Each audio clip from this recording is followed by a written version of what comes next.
L'Exode. Chapitre 2. Un homme de la maison de Lévi avait pris pour femme une fille de Lévi. Cette femme devint enceinte et enfanta un fils. Elle vit qu'il était beau, et elle le cacha pendant 3 mois. Ne pouvant plus le cacher, elle prit une caisse de jonc, qu'elle enduisit de bitume et de poix, elle y mit l'enfant, et le déposa parmi les roseaux, sur le bord du fleuve. La sœur de l'enfant se tint à quelque distance pour savoir ce qui lui arriverait. La fille de Pharaon descendit au fleuve pour se baigner, et ses compagnes se promenèrent le long du fleuve. Elle aperçut la caisse au milieu des roseaux, et elle envoya sa servante pour la prendre. Elle l'ouvrit et vit l'enfant. C'était un petit garçon qui pleurait. Elle en eut pitié et elle dit, « C'est un enfant des Hébreux. » Alors la sœur de l'enfant dit à la fille de Pharaon, « Veux-tu que j'aille te chercher une nourrice parmi les femmes des Hébreux pour allaiter cet enfant ?»« Va, » lui répondit la fille de Pharaon. Et la jeune fille alla chercher la mère de l'enfant.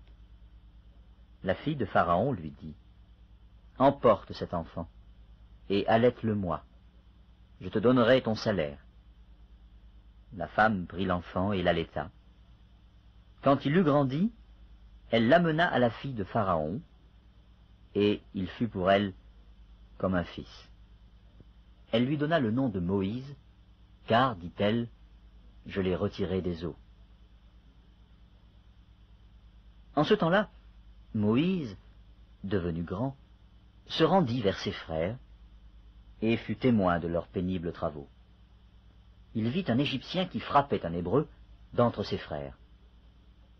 Il regarda de côté et d'autre, et, voyant qu'il n'y avait personne, il tua l'Égyptien et le cacha dans le sable.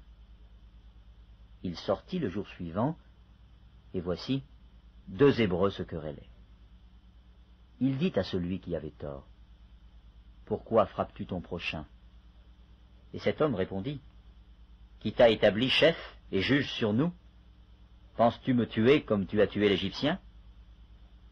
Moïse eut peur et dit, « Certainement la chose est connue. » Pharaon apprit ce qui s'était passé, et il cherchait à faire mourir Moïse.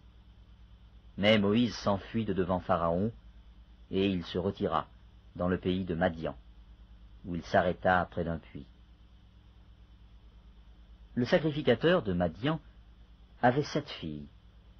Elles vinrent puiser de l'eau, et elles remplirent les auges pour abreuver le troupeau de leur père.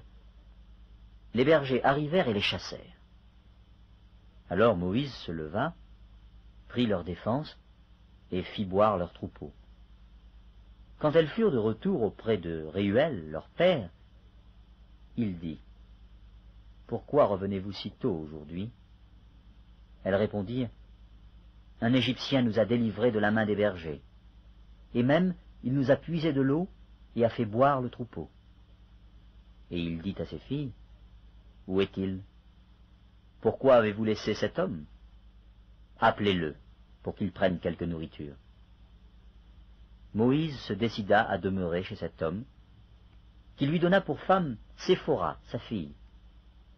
Elle enfanta un fils, qu'il appela du nom de Gershom, car, dit-il, j'habite un pays étranger. Longtemps après, le roi d'Égypte mourut, et les enfants d'Israël gémissaient encore sous la servitude, et poussaient des cris. Ces cris, que leur arrachait la servitude, montèrent jusqu'à Dieu. Dieu entendit leurs gémissements, et se souvint de son alliance avec Abraham, Isaac et Jacob. Dieu regarda les enfants d'Israël, et il en eut compassion.